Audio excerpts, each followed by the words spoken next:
has been an awakening. Have you felt it?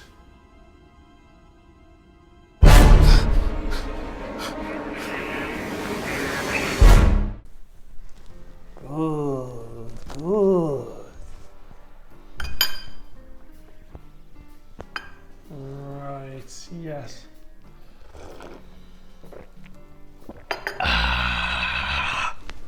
You're fulfilling your destiny.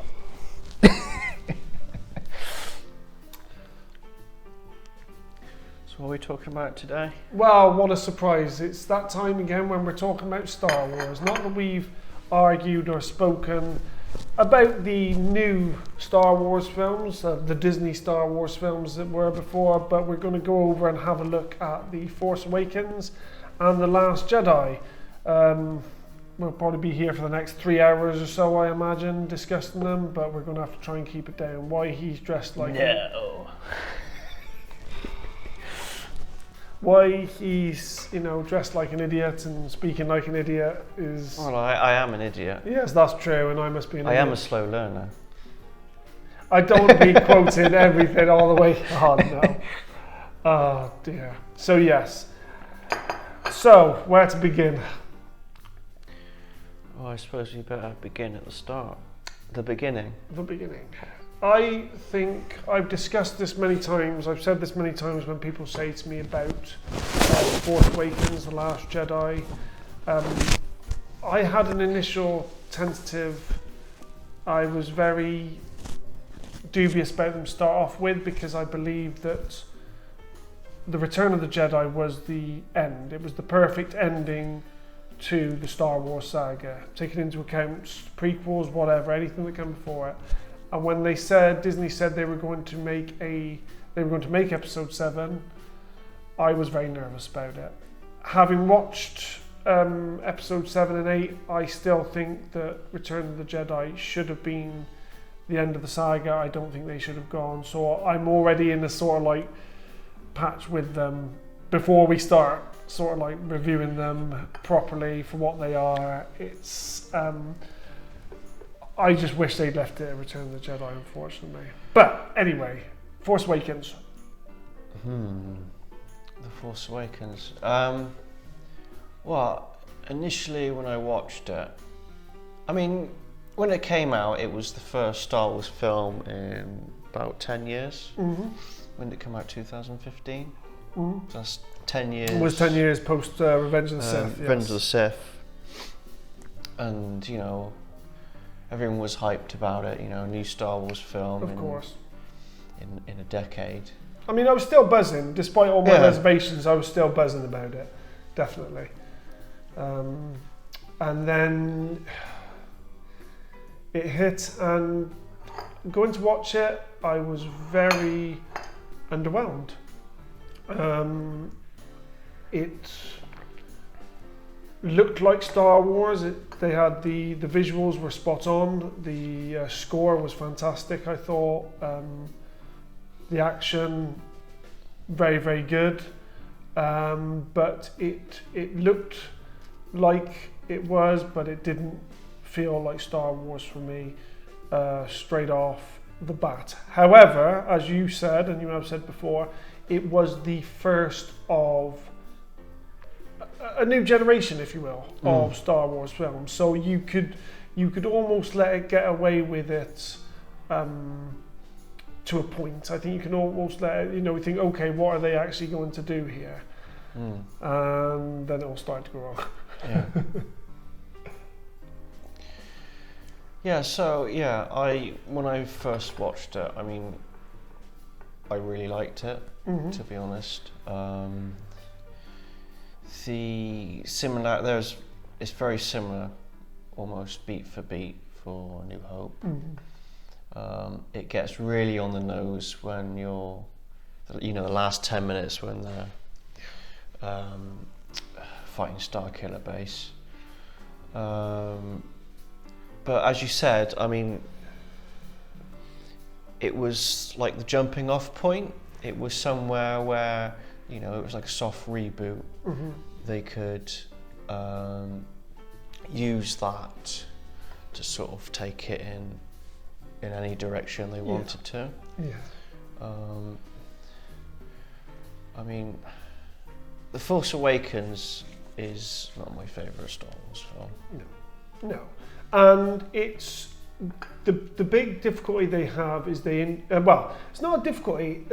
Introducing the new characters into it was one thing, but one of the things I didn't like was what they did to the characters that we knew and loved. Yeah. I mean, you had they were acting. I mean, I found myself asking the questions of would Han Solo have lost the Millennium Falcon? Would Luke have abandoned them? Would Han Solo? Well, Well, yeah, exactly. Yeah, Princess Leia. I mean, yeah. Would they have split up? I mean, Banned each other. do you know, there was a lot. Those characters that I loved, they were acting so almost out of character. I think, I do think, no matter what anyone says post this, I think the actors were just there for the payday. Myself, and I think it, in some respects, it would have been better if they just left that by and then gone on to the new characters and let the new characters take it forward. However, the new characters, if you will, so if we say Finn, Poe, Well, I think out of the new characters, I think Finn is probably the most interesting. He had the most potential, Yeah. certainly. I liked the fact that it was shown from his perspective. We thought from the trailers he was going to be the main character, and I wasn't disappointed when, because a lot of the footage showed him with the lightsaber at first, a lot of trailers showed him with that, and then we had it switched from him to Rey. It was kind of like, oh, okay, so she's actually, I'm like, okay, that's fine. But seeing it from a stormtrooper who couldn't handle what the Empire, First Order, were actually doing, he had the most potential there. I liked Poe as well. I thought Poe was, he was missing for most of the film. He was, but his, as a pilot, as that sort of role, that sort of character, I quite liked him. BB-8, of course. A lot of the merchandise, a lot of things were put in for BB-8, but again, he was just another. I think he fits in okay with. I was a bit dubious. I thought, he's not the new R2-D2, but I think he does fit in well with the droids. So, but then we get to the big characters, Rey. I suppose we should wait till we go on from to Last Jedi. Well, I want to speak more about Finn. I mean, out of all the characters in the film, I think he's the only one that really has a story arc. Yes. I'm not going to disagree with you. I think one of the criticisms, and we will speak about, not to give spoilers, I think one of the criticisms that a lot of people have been saying about the Rise of Skywalker, which was released today, was today, isn't it? Or the early reviews or whatever that they actually said about was I think the premiere was today. Today is Wednesday. Yes, yeah. So it's be out Thursday. For general release. So, but a lot of the early criticisms are that none of the characters have story arcs. Their story arcs aren't there. Finn had the most interesting story arc in The Force Awakens. He had the most potential to go on, and almost it could have been told from his perspective, and it kind of was. And I thought that was working. That was working for me. Honestly, it was. And again, John Boyega, good actor as well, did really well in that role. And yeah, you were really into.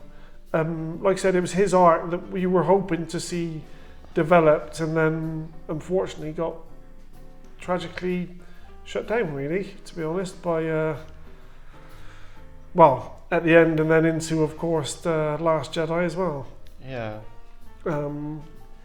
So yes, and then, like I said, it switched on to Rey and Kylo, and everybody's saying who's Snoke. Well, that didn't really last long, did it? That didn't really matter. But see, the problem is when you've got Daisy Ridley, I think Whereas I think John Boyega could, and the way he was acting and his character could take the series forward. I think that Rey, unfortunately, just can't. It's just not, it doesn't, well, excuse me, it could have, potentially, but it was just a mess, wasn't it? I mean, they seem to not have an overall plan here. This is something that we've said before. I don't think they've had an overall plan for these characters. Or if they did, it all went to pot with Last Jedi. I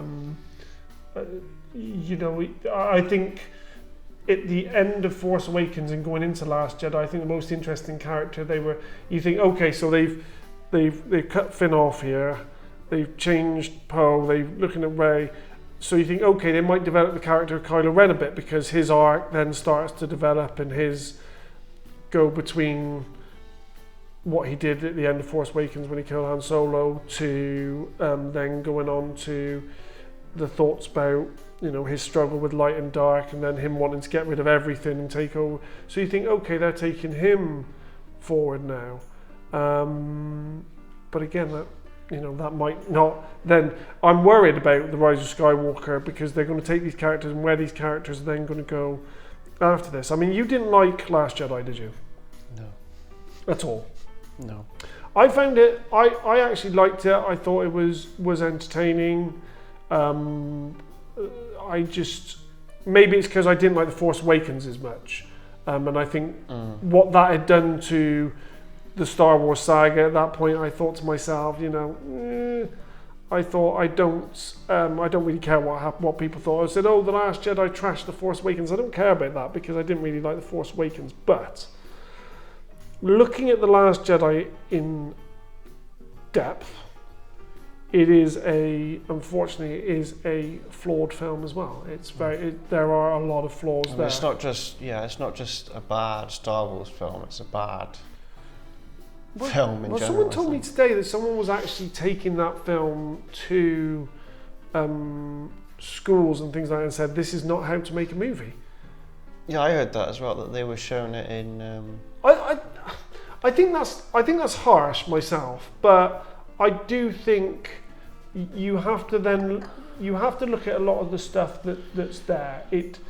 It doesn't follow on well from Force Awakens, no matter what anybody says. That's difficult. Tonally, it's all over the place. Yes. Yeah, and you've got the actual content of the chase, which is essentially what the real slow space chase, which doesn't make sense. You've got the whole stuff on the casino planet. Is it Canto Bight? I can't remember. Canto Bight, which was a real waste of time.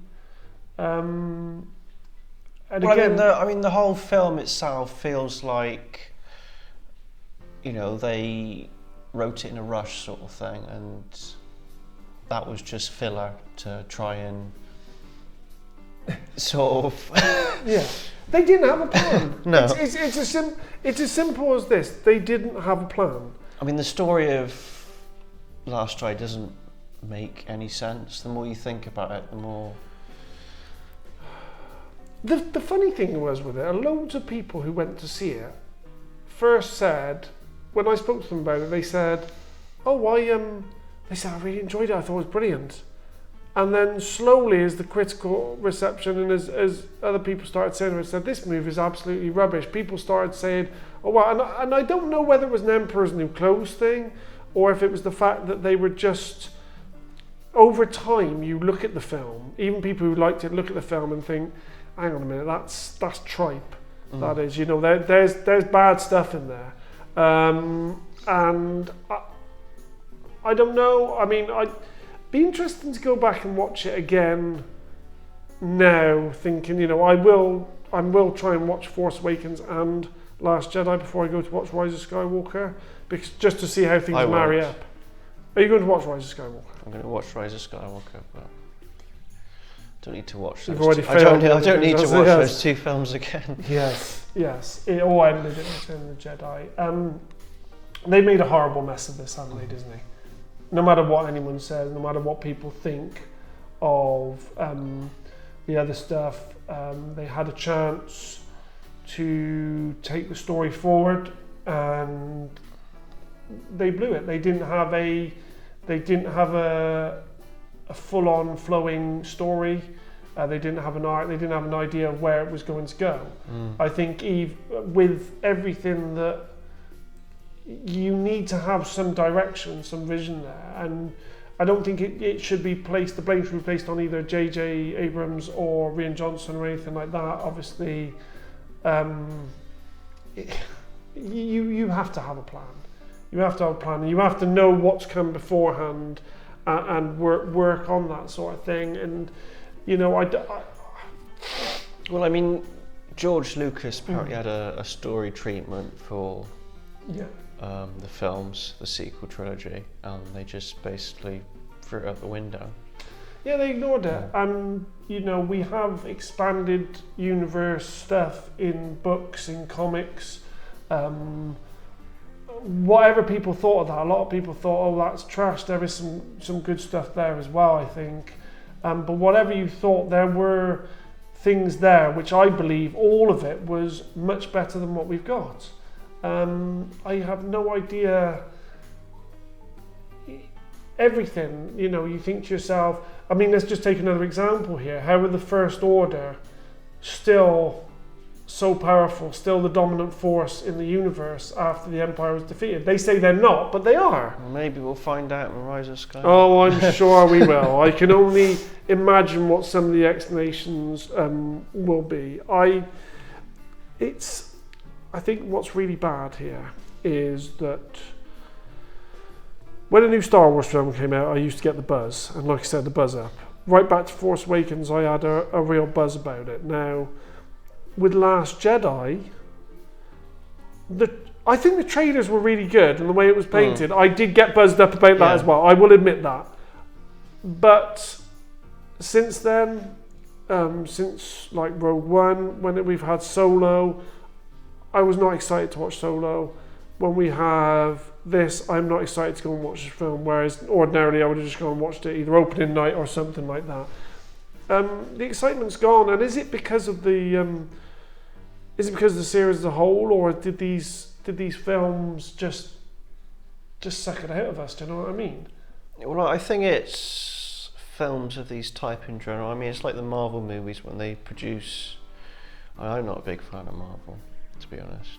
I am a big fan of Marvel, but yeah. But you know, they release a film, you know, every year, and it's like, it's sort of like old hat, really. It's like, oh, another Star Wars film sort of thing. It's saturating. Yeah, whereas before, you know, there used to be one, you know, every 5 years or so, or whatever it was.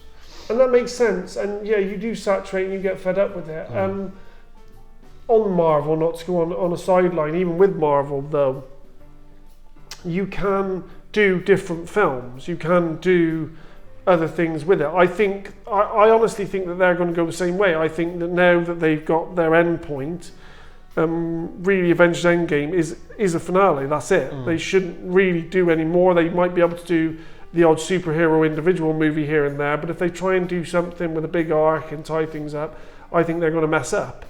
But with Star Wars, it doesn't work. You can't bring movies out of that sort of regularity. TV series might work. You're hearing good things about The Mandalorian. But again, it's very difficult to see what they're going to do now. I don't think they can write what's happened. I mean, that's the problem. The Mandalorian, I mean, they're trying to do something different. I mean, it's set in the Star Wars universe, but it's sort of like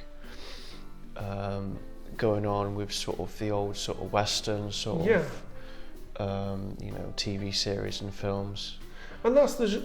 And they're doing something different. But that's my point about, you know, some of the Marvel stuff. Some of those movies are different.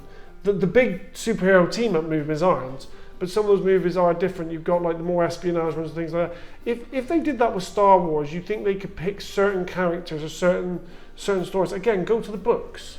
Why aren't a lot of these places?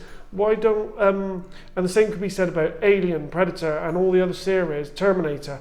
I have read great stories for each and every one of the big film series that they could take and adapt into a movie, and even just have that as a standalone or whatever, and they could do things with it, and they just completely ignore them, or they say, oh, they're non-canon and whatever, and you think to yourself, really? Yet they can make another example. They can make a game like Jedi Fallen Order with what I think is a fantastic story, which works within prequels, original trilogy, sequel trilogy, Rogue One, Rebels. It works as a standalone thing in amongst all of it. How can they do that so well with something like that? Or how can something be done so well with something like that? And yet they mess up this, it's all this down series. to writing, really. Yeah. I mean, and the thing is, they're standalone Yeah. pieces, so you can have a beginning, a middle, and an end, and it's all sort of self-contained. Whereas something like a trilogy or whatever, or some films that they have a plan of doing more, because they haven't properly come up with a story. They're just sort of winging it, basically. Yeah, they haven't got a plan. Yeah. That's the thing, they haven't got a plan. They've, and like I said, you can look at any of the big film series, even smaller film series, that they want to make more of those films. They want to sell more stuff. And it's just like, disappointment, real disappointment at the sequel trilogy.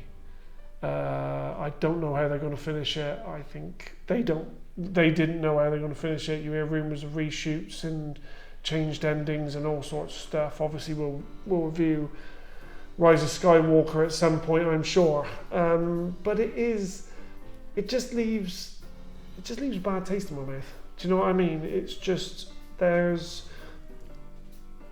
first review, going back to it, the first review I remember reading about The Force Awakens was, oh, the magic is back. That was literally the first thing that I read on the page. It said, Star Wars Force Awakens, the magic is back. That was the sort of like headline, if you will.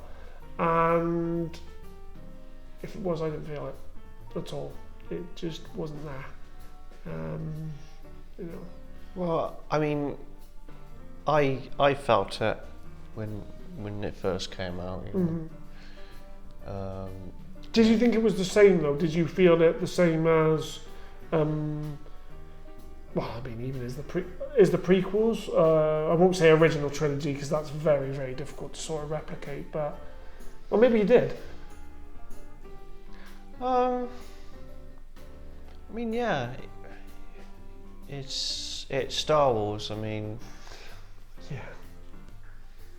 But now looking back, and as time's gone on, and I mean even now, I mean, I like Rogue One, but looking back on that now, I mean, that was, the only sort of good portions of that was probably sort of the last 10 minutes. It's a very sort of dull, drawn-out film with too many characters and not enough characterization of those characters, and it's just flat, really. And let's not forget these guys, like I said, another Rogue One and all these films. Again, a lot of these guys are good actors. Too much playing on nostalgia. Yeah, that's what it is. Yeah. Good actors, they could do stuff with good writing. Didn't focus on that, went either pure nostalgia or no that's plan. what they're doing in Rise of Skywalker. Yeah. I have a bad feeling about this. Yeah. And that's all I can say really on it. We don't even need to go into the details and stuff. That's the thing. You can just talk about it that way. I mean, you could pick parts from both films, like flying princesses and whatever. But you don't even need to do it. It's just how it makes you feel. Yeah. And just like I said, it's just not good. Mary Poppins. What a shame. I mean, did you notice that when she was flying through space, she went in the door of the ship? It wasn't an airlock, it was just a door Yes. out into space, and they quickly cut it, Yeah. hoping that no one would notice. Yeah. It's and again, even that bit. I suppose we're running out of time, but even that bit is something that, okay, if they did it, they could have just did it better. So, I think we're being beckoned to go. Oh no, they're about to break in. Should we call it there? Yeah. All Right. right. See ya. Next time.